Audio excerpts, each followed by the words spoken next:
Hi everyone, welcome back to the Data Crunch podcast. I'm your host Vadym, Growth Marketing Manager here at OX. Today we're diving into a topic that's revolutionizing how businesses utilize data, ad hoc reporting. Joining me and Ievgen, our head of marketing, to unpack why this way of making reports is essential, how they differ from traditional methods, and what benefits they bring to businesses. Hey Ievgen, great to have you here. Thanks Vadym, it's always a pleasure. This is such an important topic because reporting tools and methods have come a long way, and ad hoc reporting has really stepped up to meet the needs of modern businesses and the ways they work with data. Absolutely. Let's kick things off by defining what ad hoc reporting is. Can you break it down for us, Ievgen? Sure, let's do it. So, ad hoc reporting typically refers to the process of creating reports on demand to address specific and usually immediate business questions or needs. So, creating reports on the fly to make decisions quickly. So instead of relying on the pre-built dashboards and BI tools or waiting on data analysts, business users can then generate reports tailored to specific questions they have and they need to answer right now. So sometimes this process should and will include the data professionals inside, but more from the environment standpoint, creation stage, so to say. So data analysts or engineers or IT teams, it depends on how it's built in your business, are setting up the tools so business users can then get reports they need quickly. So based on the predefined data, predefined joining keys, so at the end of the day, business users get reports they need quickly, but the process of getting those reports is manageable and auditable by the data teams. For example, if you want to know how many support tickets were resolved last week, or how many calls a salesperson completed yesterday, you as a business user should not be waiting for data folks to get the answers quickly.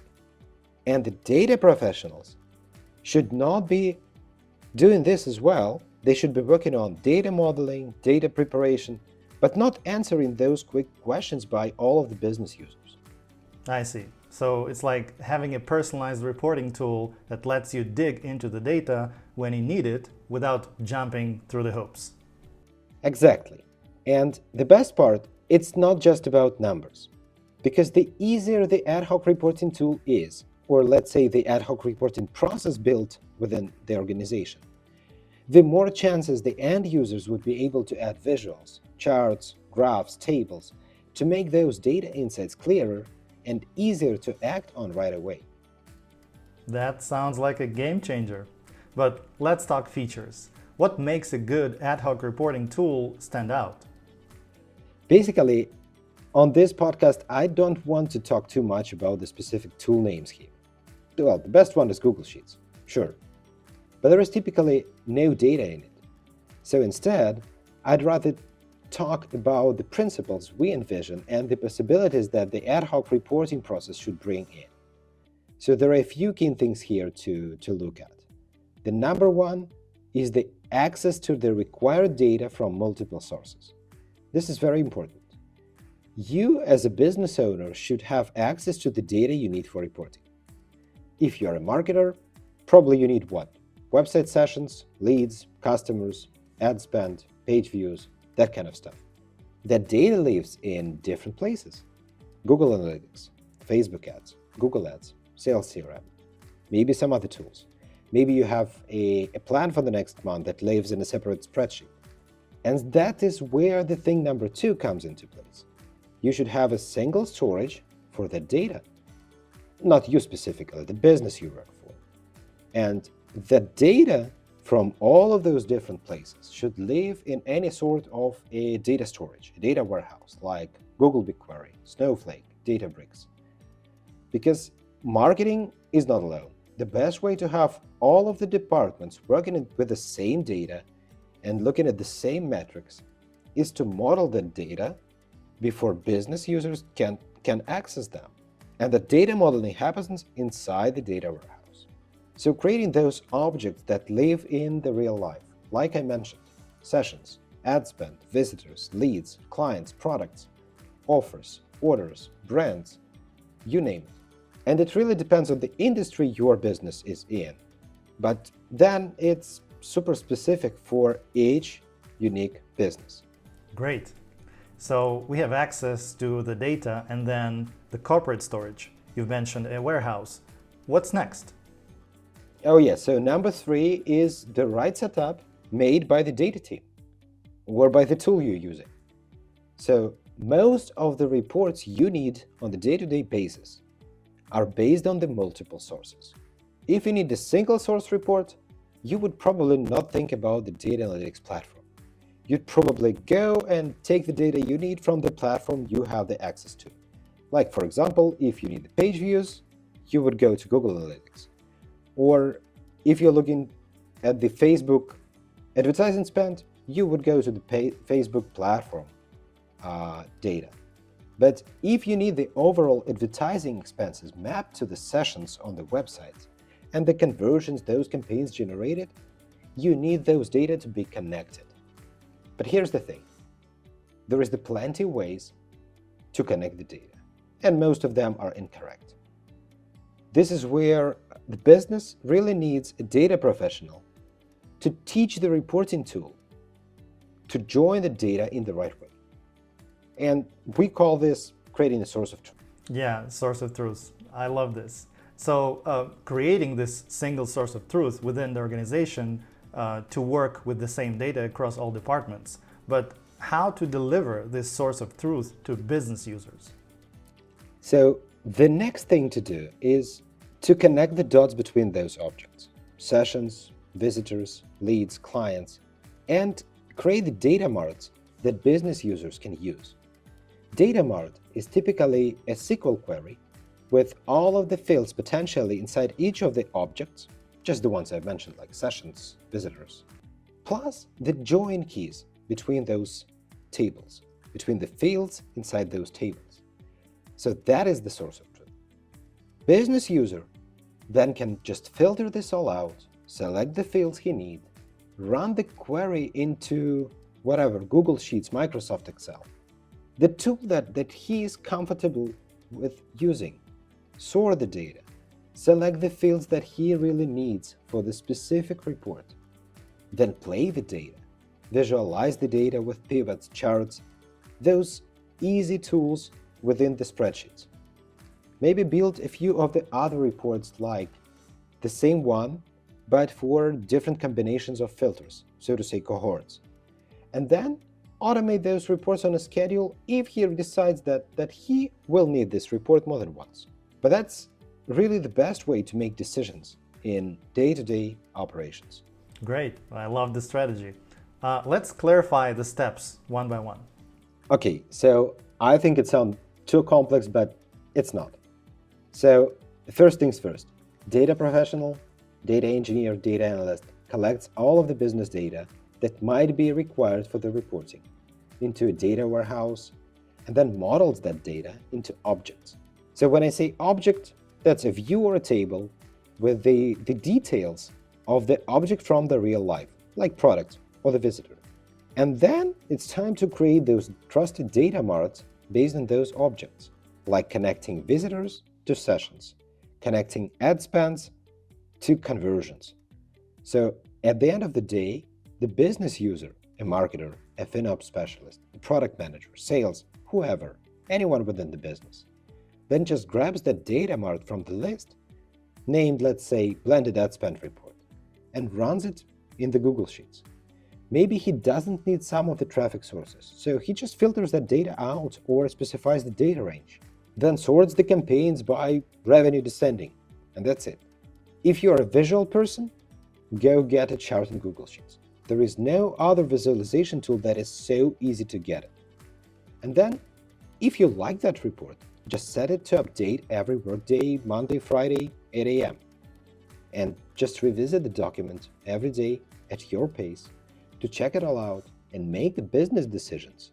Look, I have about 10 documents, each with 3 to 5 different separate reports built around our marketing performance, blog performance, traffic reports, clickable element statistics, channel performance, search trends, a small overall dashboard with our results. I even have a single document calculating your performance band with all of the KPIs to add to your bonuses and time. You've seen it. And that KPI sheet grabs the data from multiple places, so I have 5 different data marts fitting in the same spreadsheet calculating the KPIs. Yeah, got it. So this way of building reports is designed to empower business teams, not just data analysts. Exactly.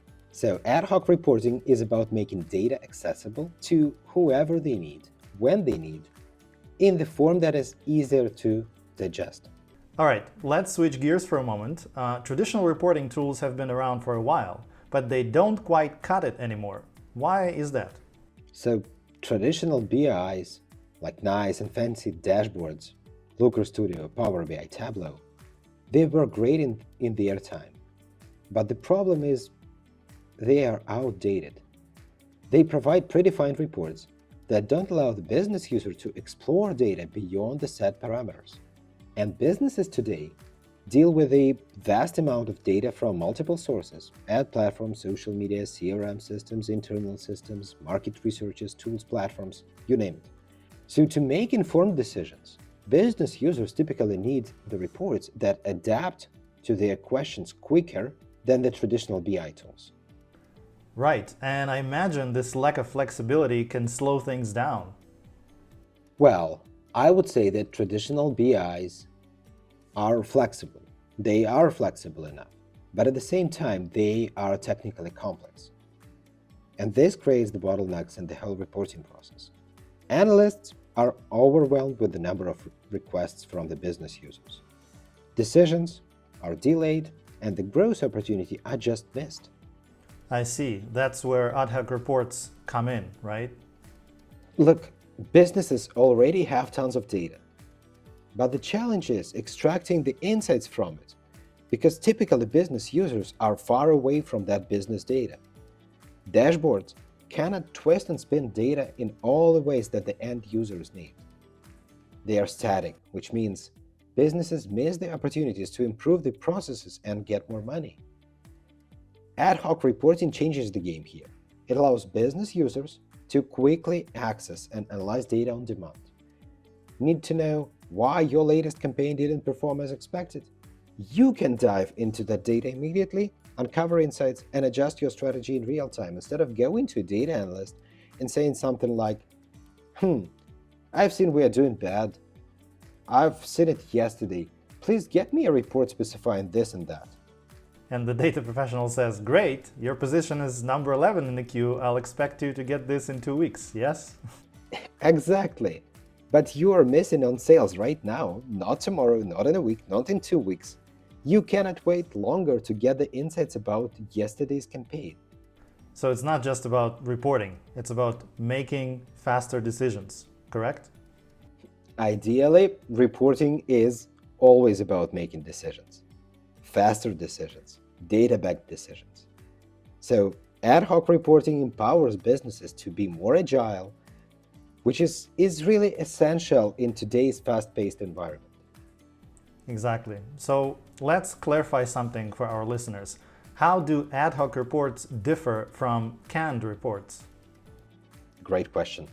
So canned reports are predefined. They are generated regularly, like weekly sales summaries, monthly performance reviews. They are good for their purposes, but they lack flexibility. Ad hoc reports, on the other hand, are created on demand. They would not look as awesome, but they are tailored to the specific questions. So sometimes they stay with us for longer than just a day or two. But in 80% of cases, that's an ad hoc report. You just do it once and forget it. Need to know why sales dipped last week? An ad hoc report can give you that answer immediately, but you won't need it tomorrow. Yeah, so it's flexibility versus routine. Both have their place, but ad hoc reports give you that edge when you need quick answers. Exactly. They complement the traditional reports by filling in the gaps for more immediate dynamic needs and dynamic decisions. Great. So let's talk about benefits. Why should businesses prioritize ad hoc reporting? There are so many reasons. Probably the reason number one is that businesses can improve their efficiency. They don't need to wait on IT teams or data teams to deliver reports. Reason number two would be about better accuracy, because the business user typically knows more about the data that is specific to him than the IT team working somewhere else. And it's going to be easier to uncover trends that the dashboard that is delivered by the data professional might miss. Number three, well, it's about the fact that the business teams are now empowered to make better decisions, to make faster decisions, to be more comfortably navigating the vast amount of data within the organization themselves. And finally, it's about cost. Because when the business users start to rely less on the IT teams, that means more time spent on the rather effective things by the IT team, not the data tasks. Yeah, that sounds like a win-win. But what about challenges? Like anything, ad hoc reporting has its hurdles, but when done properly, around building the trusted data marts, about building the source of truth, there is no significant drawbacks here. Yes, not everyone has the data literacy to interpret those reports effectively. But that's the problem that we see across all of the businesses. So it's important to invest in the processes and training on what to do with the data, what to do with reports, because that's the future. I see. So it's about balance, using ad hoc reports for immediate insights while ensuring they're part of a bigger strategy. Could you give us some real-world examples of how businesses use ad hoc reporting? Yeah, just a few. Sales teams analyze performance by region or product. Marketers track campaign effectiveness and optimize targeting. Just take a specific set of campaigns for the last week and work with it, but with a high granularity. Or the finance team might want to identify the cost-saving opportunities. In any case, it's about making decisions faster and smarter. All right, Ievgen, this has been incredibly insightful. Thank you. Ad hoc reporting is clearly a must-have for modern businesses. Absolutely. And it's all about empowering teams to act quickly, make better decisions, and stay ahead in the competitive market. Once again, thanks for joining me today, Ievgen, and for our listeners. If you're ready to take your reporting game to the next level, check out AWACS as a tool that makes ad hoc reporting seamless and powerful. Go to awacs.com and get started. And also, make sure you subscribe to the Data Crunch podcast for more insights on how to leverage data and reporting in your business. I'll see you in the next episode.